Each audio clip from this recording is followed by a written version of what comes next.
Hey, my friends. Today, we've got another thrilling story for you. This time, it's a chilling tale from the heart of Disneyland. But before we dive in, don't forget to hit that subscribe button and ring the bell to stay updated with all our new videos. Now, buckle up and get ready for a spooky ride.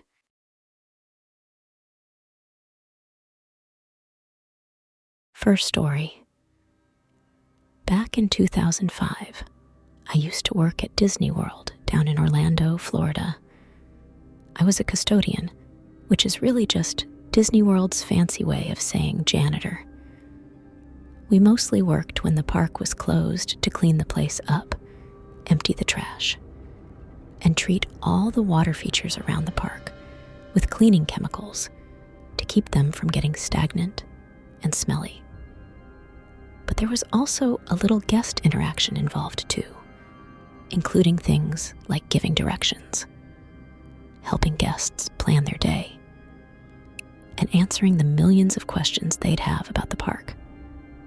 So I suppose my job was 70% janitor and 30% walking information point. There were major perks, but there were huge downsides too. I'd get disgruntled guests coming up to me and complaining about the stormy weather, as it meant that some of the rides were closed for a few hours. So I'd have to deal with that just smiling and nodding and sympathizing. But sometimes, I swear it was like they wanted me to clap my hands and just magically disappear the clouds above our heads, as if I had the power to do it. Like, it's not my fault you choose to visit Disney World during a freaking hurricane season, dude. Make better choices, would you? I had to deal with lost children a few times too, and I also had to take valuable items to Lost and Found in Frontierland, which was fun, as it meant you could wander through Magic Kingdom on your way to the Lost and Found. That was one of the good things about being a custodian. You're allowed to walk all over the park within reason. For instance, if a guest wanted directions to Space Mountain, I could walk them over to Tomorrowland instead of just telling them how to get there. This worked well when trying to communicate with guests who didn't speak any English. I had a lot of good times during that job. The whole team was like one big family.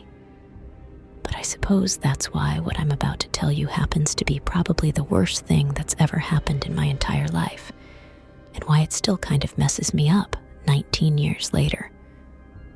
So this happened on the second weekend in September of 2005. The actual park opened at 10 a.m., so we used to spend the first 2 or 3 hours of our shifts basically doing cosmetic cleans, testing rides, and generally making sure the park was ready to go for the day. The morning section of my shift involved helping out with cleaning and prepping land in Tomorrowland. At one point, I'm walking through the park, and I see this guy Jack up on the platform for the skyway in Fantasyland. He's sweeping away, whistling to himself, generally being the cheerful guy that he was. Jack was in his 50s at the time and had already been with us for like a year. Everyone liked him. He was older than most, but he was super chilled out and friendly and always willing to help out his fellow cast members. Like I said, we were one big family like that. We worked together, partied together, and some of us even lived together. I called up to him like, "Morning, Jack." He just smiles down at me, returns the greeting, and waves a little before going back to his sweeping. It was a beautiful morning. Everyone was in a good mood. It was another day in literal paradise in my mind. So I'm walking towards Tomorrowland for a few more minutes when I hear like this slow electric whirring sound above my head, the sound of the skyway starting up as the 4-person gondolas start moving along the track. I still feel terrible that it took me as long as it did to realize what was so wrong about the situation. It was a Sunday morning, and I was pretty tired and slightly hungover from having gone out drinking the night before with a few of the other cast members. Honestly, it took me a little while to stop blaming myself for not having prevented what happened, because I figured that if I'd been a little sharper, I'd have been able to really help. But then it hits me. The gondolas are moving pretty fast too on their first test loop, and Jack is still up on the platform. Someone has switched on the skyway, and they hadn't checked if the thing was clear or not. So I just start running back the way I'd walked, following the platform, the skyway, and hoping I'd catch up to Jack before the gondolas reached him. I was running as fast as I could, trying to catch up with the lead gondola, but I just couldn't seem to close the distance in time. I look up and see Jack whistling away to himself with his back to the gondolas, just not seeing them at all as they're approaching. So I started shouting to him and trying to warn him before the gondolas knocked him off the skyway, which are like 50 feet up in the air. He hears me, turns around, and is obviously horrified to see that someone had turned the skyway on before checking if it was clear. He has this mix of anger and fear in his voice as he turns back around and starts moving as quickly as he can away from the gondola. But he just couldn't move fast enough. The thing caught up with him pretty quickly, but it didn't knock him off right away. Jack grabbed onto the gondola and tried to pull himself inside of it to stop himself from falling, but he just wasn't strong enough. And all of a sudden, I'm watching him dangling from the thing, in danger of falling the whole 50 feet onto the concrete below. I'm just shouting up to him, "Hang on, Jack, just hang on." But there was nothing I could do. I just had to watch him struggle to hold on to that gondola as it moved along the skyway, knowing it was only a matter of time before he lost his grip and fell. I can see Jack looking over his shoulder and down at the ground below him every so often, and I'll never ever forget the look of absolute terror on his face, or that feeling of pure helplessness I felt as I watched the whole thing unfolding. Then the gondola starts passing over these flower beds instead of just pure concrete. I figured the soil and plants would have to be a better option to fall onto. It had to be. So I just start shouting, "Jump, Jack! Jump to the flower beds! Let's go!" Then I don't know if he deliberately let go or just lost his grip, but he fell 50 whole feet down, landed with an audible thump in the flower beds below him. Watching him fall was like slow motion or something. He seemed to fall so slowly, but I guess that's just because he had such a long way to fall. He was in a bad, bad way when I reached him. He wasn't moving at all. He just laid there among the flowers, all glassy-eyed, and he wheezed and groaned in agony. And in the moment before I ran off to get help, I saw him spit up blood onto his bottom lip and chin. I was in tears by the time I found another cast member to help out, begging them to call 911 so we could get an ambulance out as fast as possible. Emergency services got there less than 15 minutes later, and they carried Jack out of the park on a stretcher before driving him over to Orlando Regional Medical Center. We all prayed that he'd be okay, and it brought us all a great deal of hope that he'd actually landed on the flower beds and not on the straight concrete, which definitely would have killed anyone who'd fallen that far. But a few hours later, we got word that he was in a coma, hanging between life and death. For weeks, Jack lingered in that state, neither fully alive nor gone. We visited him, hoping for a sign, a twitch, a miracle. Then, one night, something eerie happened. The nurses reported that Jack's monitors showed strange, unexplainable activity.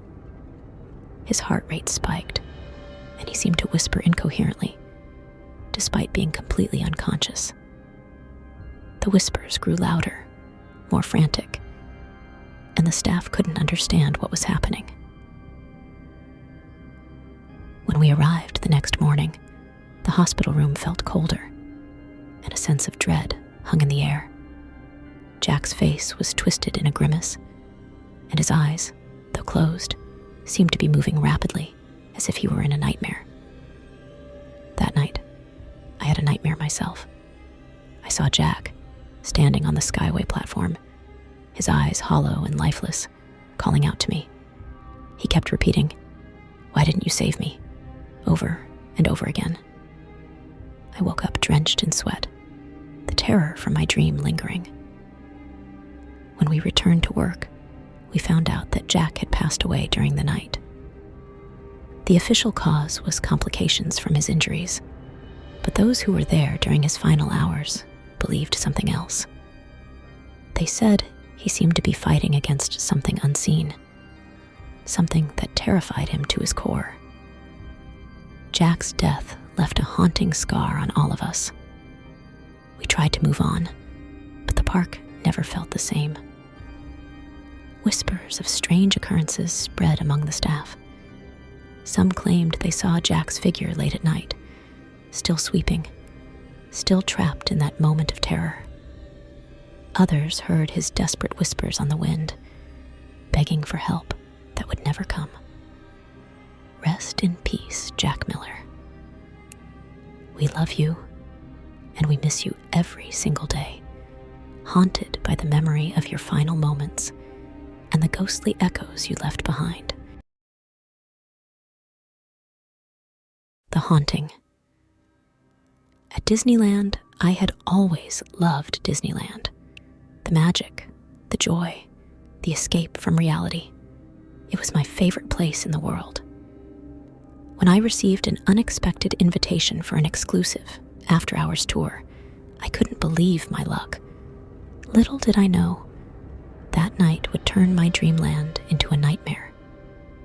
The park was eerily quiet as I walked through the gates. The usual hum of laughter and excitement was replaced by an unsettling stillness. My guide, a tall, gaunt man named Mr. Blackwood, greeted me with a forced smile. "Welcome," he said, his voice low and gravelly. "Tonight, you will see Disneyland like never before." We started our tour at Sleeping Beauty's castle. The grandeur of the illuminated turrets was breathtaking, but something felt off. Shadows seemed to move independently of their sources, flickering and dancing in the corner of my eye. I shook off the unease and followed Mr. Blackwood deeper into the park. As we walked through Main Street, I noticed the storefronts were dark, their windows cracked and smeared with dirt. A cold wind whipped through the empty street, carrying whispers that seemed to come from nowhere. I shivered, pulling my jacket tighter. "Are we the only ones here?" I asked, my voice wavering. Mr. Blackwood didn't answer. He led me towards the haunted mansion, his pace quickening. The mansion loomed ahead, its windows dark and lifeless. The gates creaked open as we approached, and I felt a chill run down my spine. Inside, the air was thick and musty. Cobwebs clung to every surface, and the faint smell of decay permeated the room. Mr. Blackwood guided me to the stretching room. As the portraits elongated, revealing their macabre secrets, I heard a faint, sinister laughter echoing through the walls. "This place has a history," Mr. Blackwood whispered. "A history of lost souls and restless spirits." Suddenly, the room went pitch black. Panic surged through me as I felt an icy hand brush against my arm. I stumbled back, trying to find an exit, but the walls seemed to close in around me. Then, just just as abruptly as it had vanished, the light returned. Mr. Blackwood was gone. I was alone. I hurried out of the stretching room, my heart pounding. The mansion seemed to twist and shift around me, each corridor leading to another, more twisted version of the one before.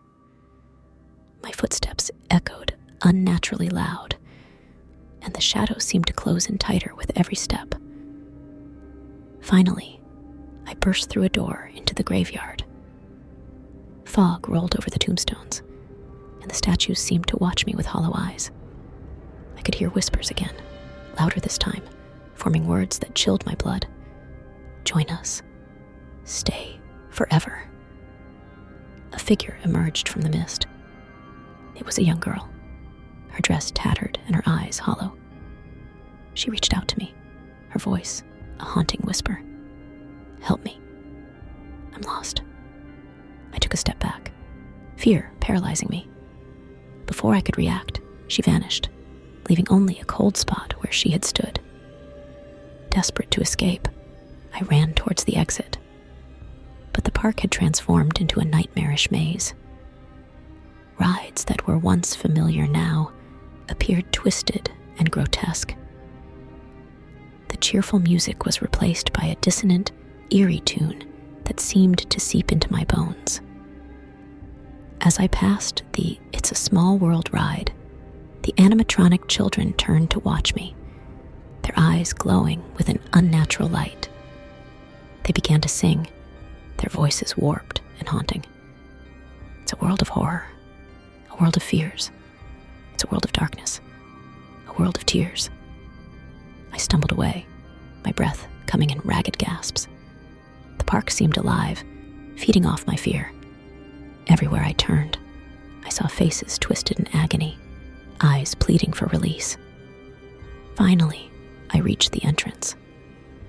The gates were closed, but beyond them, I could see the world outside, normal and safe. I pushed against the gates, but they wouldn't budge.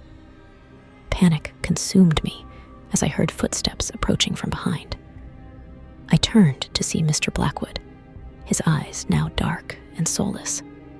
He smiled, a chilling grin that sent shivers down my spine. "You can't leave," he said, his voice echoing with malevolence.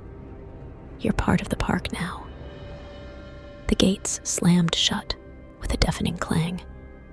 I felt a force pull me back, and the world around me dissolved into darkness. The last thing I heard was the haunting laughter of the spirits, welcoming me to my new eternal home. Disneyland had become my prison, a place where nightmares come to life, and I was its newest resident, lost forever in the shadows of the happiest place on earth.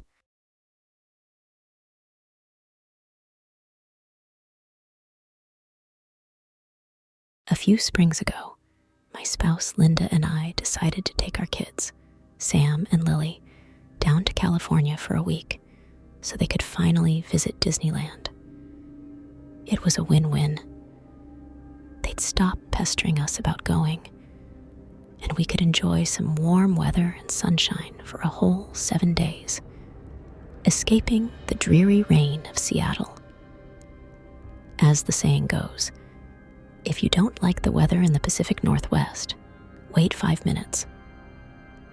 We planned to spend 3 days at Disneyland, with a day on either side for more grown-up activities. We were exploring downtown Los Angeles, seeing the sights and soaking up the sun. I'd just gotten my hands on a massive, delicious burrito I'd been craving. Linda was keeping the kids in line while I trailed behind, trying not to pass out from the food coma induced by my gluttonous indulgence. At one point, Linda needed to use the restroom, so I was put in charge of watching the kids. She went off to find a place that would let her use the facilities without a fuss. Admittedly, this is where I fell short as a dad. I found a bench, plopped myself down, and told the kids to stay where I could see them. Then the lazy lizard I was, I shut my eyes and started to doze off in the sun. Suddenly, I jerked awake, my fatherly instincts kicking in. I looked around and saw Sam halfway down the street, talking to a guy dressed as Mickey Mouse. I knew Disney characters occasionally ventured outside the park, but this far into the city? It was odd, but relieving since they hadn't vanished into thin air.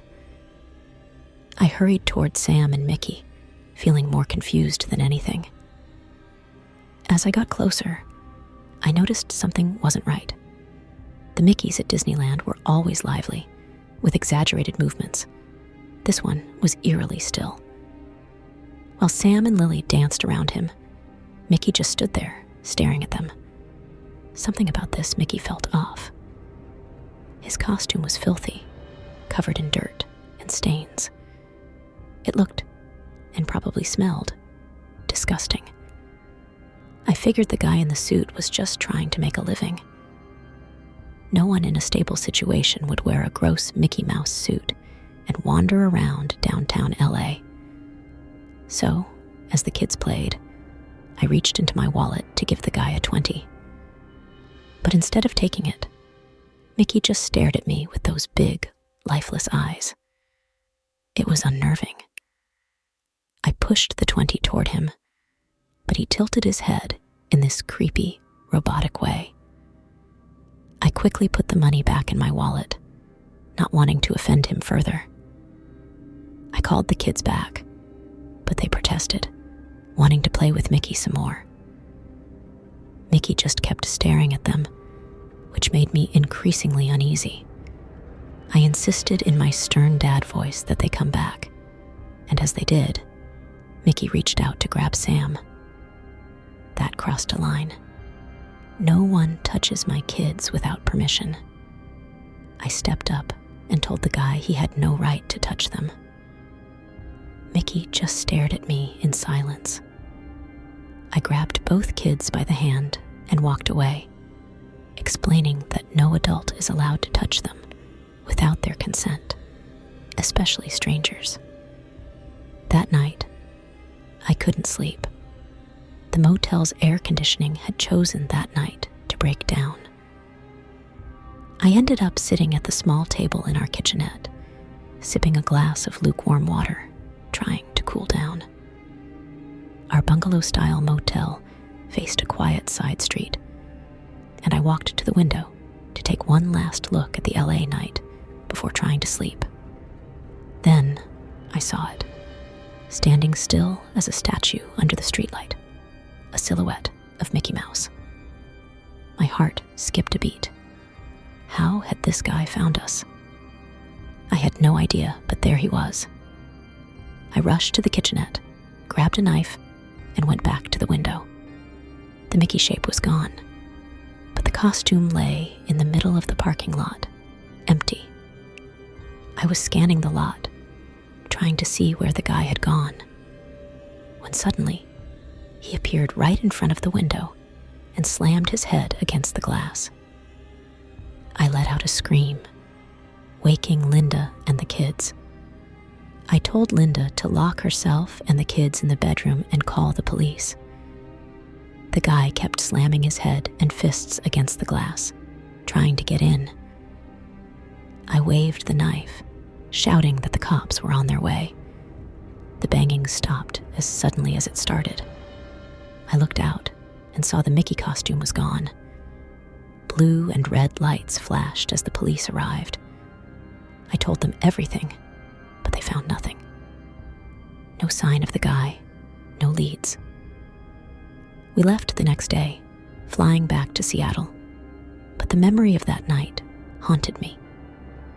A week later, I received an envelope with no return address. Inside was a single photo of Sam and Lily, taken that day with the dirty Mickey. On the back, scrawled in red ink, were the words, "See you soon." We moved shortly after, never looking back. I've heard rumors of other families encountering the same creepy Mickey, but no one has ever caught him. We never returned to California, and I doubt we ever will. Disneyland might be the happiest place on earth, but I'll never forget the terror of that night.